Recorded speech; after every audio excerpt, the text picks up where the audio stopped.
Prime minister صاحب، ملک میں bureaucracy کی جب بھی ہم بات کرتے ہیں ہمیشہ اس کا جو رول رہا ہے، کردار رہا ہے، اس کو کچھ خاصا اچھا نہیں کہا گیا، اور یہ بھی کہا جاتا رہا کہ جی جمہوریت کو ڈیریل ہونے میں سب سے زیادہ جو کردار ہے وہ بیوروکریسی نے ادا کیا۔ 10 جنوری کو آپ کا بیان آیا تھا کہ اس وقت ملک میں جو بیوروکریسی ہے وہ پرو ڈیموکریسی ہے۔ چیف آف آرمی سٹاف کے حوالے سے تو یہ کہا جاتا ہے ٹھیک ہے کہ وہ جمہوریت کو ڈیریل ہونے نہیں دیکھ سکتے اور وہ چاہتے ہیں کہ سپورٹ کریں ڈیموکریسی کو، لیکن یہاں پہ جو بیوروکریسی سے آپ کی مراد ہے وہ کیا صرف ملٹری بیوروکریسی ہے یا سول بیوروکریسی کی بھی آپ بات کریں؟ دیکھیں، آپ نے وہ لفظ یوز صحیح نہیں کیا۔ There is a difference between bureaucracy and establishment. آپ اسٹیبلشمنٹ کی بات کرنا چاہ رہے ہیں، جہاں تک ہماری بیوروکریسی ہے وہ کافی ڈیڈیکیٹڈ ہے، ہارڈ ورکنگ ہے، اور ہمیشہ وہ سب سے زیادہ محنت کرتے ہیں، مگر وہ نام نہیں ہوتا ان کا، اور ان کی وہ کریڈٹ میں بھی نہیں جاتا۔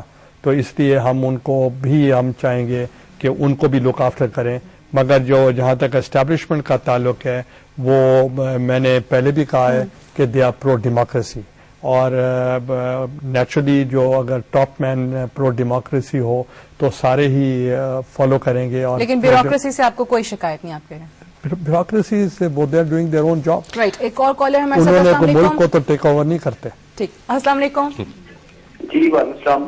جی کون صاحب ہیں؟ جی خورم کیانی بات کر رہا ہوں گجر خان سے۔ جی کیا سوال کریں گے؟ جی میرا سوال ہے وزیر اعظم صاحب سے کہ پچھلے مہینے اور پچھلے دنوں میں ہم نے دیکھا کہ آپ کی گورنمنٹ وزیر اعظم صاحب کہ آپ کی کرسی اور آپ کی حکومت کو کافی ہلچل شروع ہو گئی تھی، خطرہ ہو گیا تھا۔ تو آپ میرا سوال یہ ہے کہ آج کل آپ کی گورنمنٹ کی کیا پوزیشن اور ابھی ملکی حالات سے آپ کیا اس میں بتائیں گے؟ دیکھیں، جہاں تک آپ نے کہا کہ گزشتہ دنوں میں گورنمنٹ کو خطرہ تھا اور اب آپ مجھ سے پوچھنا چاہ رہے ہیں کہ اب کیا حال ہے، تو میں آپ کو یہ بتاؤں گا کہ حکومتیں جو ہیں ان کو ان چیزوں میں نہیں پڑنا چاہیے کہ آیا کہ ان کو خطرہ ہے یا نہیں ہے۔ تو میں سمجھتا ہوں کہ یہ اس ملک میں جمہوریت ہے، ہم جمہوریت کے مطابق یہاں کام کر رہے ہیں، اور جب ہم سمجھیں گے کہ ہم اچھا کام نہیں کر رہے تو کسی اور کو موقع دیں گے، وہ کام کر لے گا۔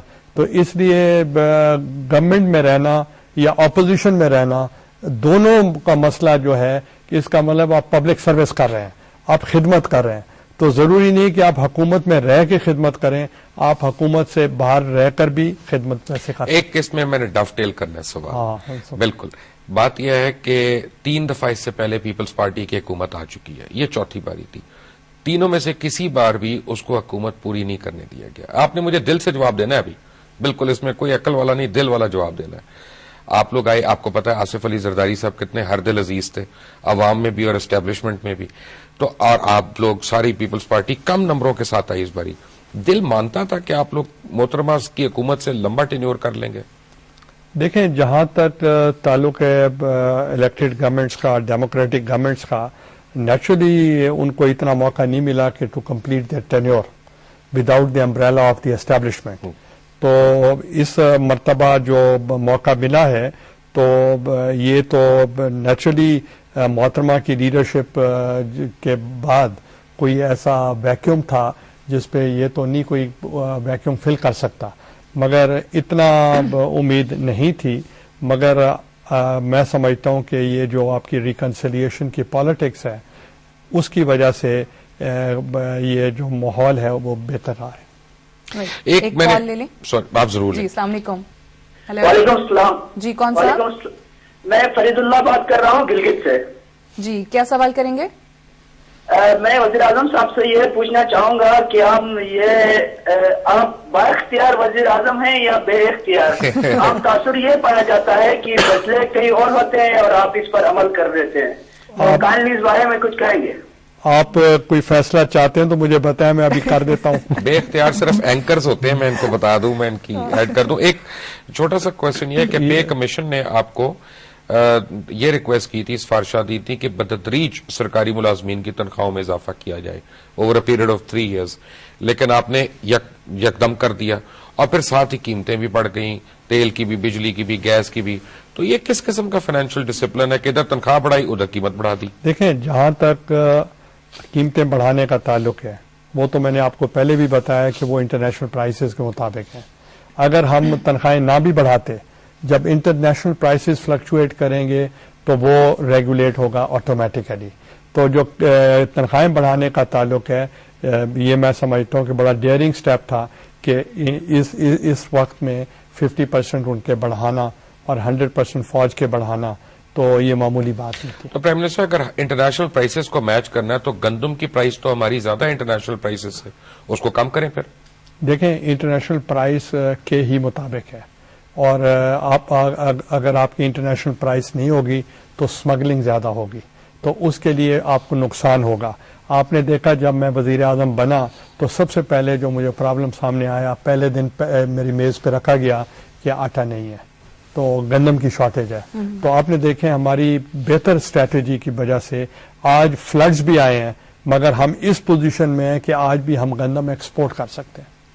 تو اس لیے آپ کو فوڈ سیکیورٹی جو ہے وہ ہم انشور کرتے ہیں. رائٹ, ٹائم بھی ہمارا ختم ہو رہا ہے. ایک لاسٹ کالر ہے ہمارے ساتھ, ان سے بات کرتے ہیں. السلام علیکم.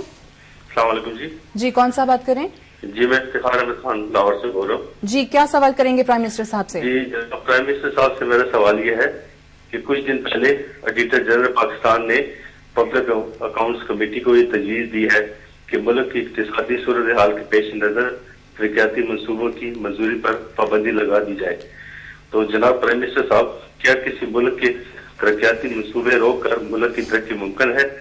اور جناب پرائم منسٹر صاحب یہ بھی فرمائیے کہ جو پرائم منسٹر ہاؤسنگ اسکیم آپ نے اعلان کیا تھا کہ 5 سالوں میں 10 لاکھ گھر بنائے جائیں گے, اس سلسلے میں کیا پیش رفت ہوئی ہے؟ دیکھیں جہاں تک آڈیٹر جنرل آف پاکستان کا تعلق ہے کہ وہ انہوں نے کہا ہے کہ آپ ڈیولپمنٹ کے منصوبے بند کر دیں, دیٹس ناٹ ہز جاب کہ وہ ریکمینڈ کریں یا نہ کریں. It's the job of the cabinet اور the parliament to take a decision. مگر جہاں تک تعلق ہے پی ایس ٹی پی کا, پبلک سیکٹر ڈیولپمنٹ پروگرامز کا, چونکہ ملک کی معاشی حالت کو دیکھتے ہوئے ہم نے پبلک سیکٹر ڈیولپمنٹ پروگرام کٹ کیے ہیں, وہ ہم نے کم کیے ہیں. مگر میں آپ سے ایگری کرتا ہوں کہ اس کے کم کرنے سے ملک ترقی نہیں کر سکتا, مگر اس لیے ہم چاہتے ہیں کہ ہم اپنے وسائل کو بڑھائیں.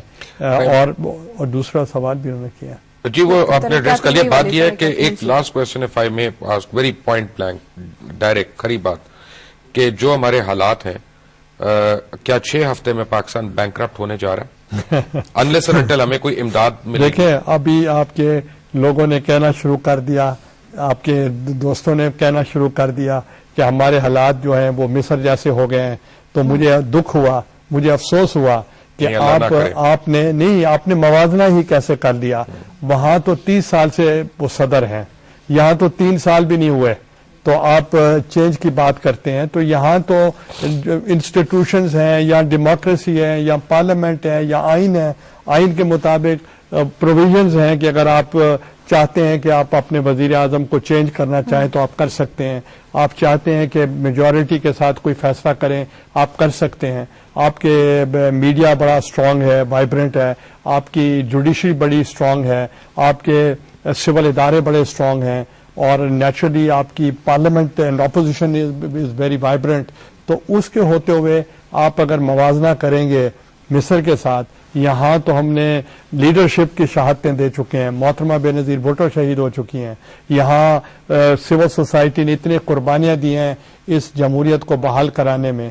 تو وہ کیسے آپ سوچ سکتے ہیں؟ اور اس قسم کا سوال بھی کیا 6 ہفتوں کے اندر آپ بینکرپٹ ہو جائیں گے؟ تو آپ ملک پہ رحم کریں. ٹائم بالکل ختم ہو چکا ہے ہمارے پاس. بہت شکریہ پرائم منسٹر صاحب, آپ نے ٹائم نکالا. اور ویئرز آخر میں اتنا ہی کہ جس طرح آج لائیو کالز کا سلسلہ جاری رہا, آپ لوگوں نے سوالات کیے پرائم منسٹر صاحب سے, آگے بھی اسی طرح اس پروگرام کا سلسلہ جاری رکھیں گے. اور جس طرح آج دنیا ٹی وی ہمارے ساتھ شامل رہا, آگے چل کے دیگر پرائیویٹ چینلز بھی ہمارے ساتھ شریک ہوتے رہیں گے اس پروگرام میں. اجازت دیجیے, خدا حافظ.